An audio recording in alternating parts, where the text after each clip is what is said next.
Blessed morning. Welcome na naman sa ating Preach and Teach with Jesus Day 14. Tunay nga na maiksi lamang ang buhay. Maraming challenges pero ang totoo ay kaya naman lampasan. Pero sana hindi natin sinasayang yung pagkakataong ipinagkaloob sa atin. Ang pamagat po ng ating tatalakayan ngayon ay habang may pagkakataon ay huwag nang sayangin pa. Ang ating verse of the day ay matatagpuan sa Ecclesiastes 12 verse 1 or mga aral Kabanata 12 talata 1 at ganito po ang nakasulat sa English version. Remember now thy Creator in the days of thy youth, while the evil days come not, nor the years draw nigh, when thou shalt say, I have no pleasures in them. Sa Tagalog po ay ganito naman po ang nakasulat. Ilalahanin mo rin naman ang nilalang sa iyo sa kararawan ng iyong kabataan, bago dumating ang mga masasamang araw at ang mga taon ay lumapit, pagkat iyong sasabihin, wala akong kulaboran sa mga iyon.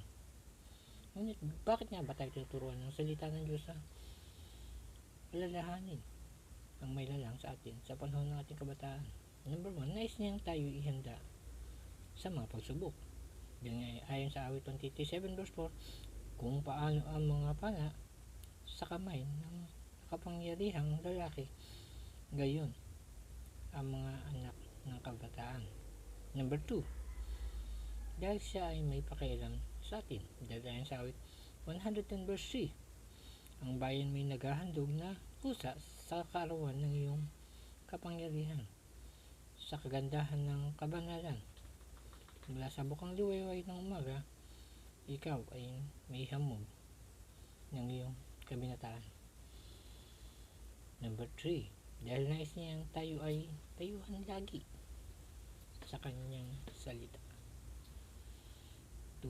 Tunay na pagkapanbalik ko sa iyo ay nagsisi ako, at pagkatapos na ako'y maturuan ay nagsugat ako ng hita.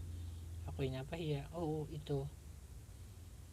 dito sapagkat aking dinala ang kakutsaan ng aking kabataan, ay sa Jeremiah 31 verse 19.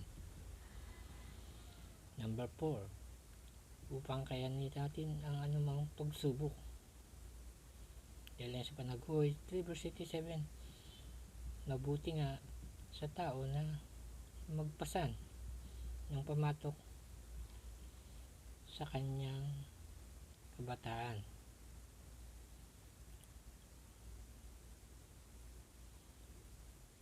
At number 5, kaya't dapat nating ingatan ang salita ng Diyos sa ating mga puso.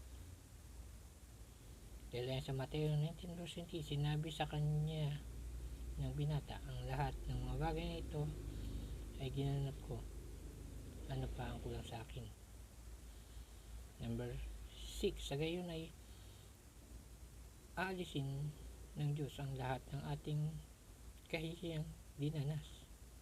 Yan nga si Isaiah 54 verse 4, huwag kang matakot sapagkat ikaw ay hindi mapapahiya, kung malilito ka man sapagkat hindi ka malalagay sa kahihiyan, sapagkat iyong kalilimutan ang kahihiyan ng iyong kabataan at ang pula sa iyong pagkabao ay hindi mo maalala pa. At number 7, sa gayon ilalayo tayo sa lahat ng uri ng kasamaan. Ayon nga sa mga chapter 11 verse 10, kaya't ilayo mo ang kapanglawan sa iyong puso at alisin mo ang kasamaan sa iyong katawan, sapagkat ang kabataan at ang kasariwaan ng buhay ay walang kabuluhan.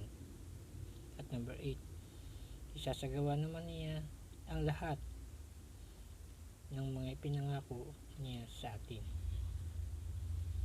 Ayon sa Ezekiel 16 verse 60, gayon may aalalahanin ko ang aking tipan sa iyo ng mga karawan ng iyong kabataan, at aking itatatag sa iyo ang isang walang hanggang tipan.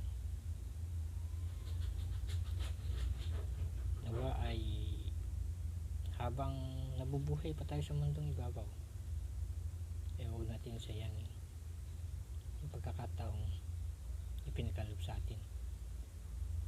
Blessed morning po muli sa inyo lahat.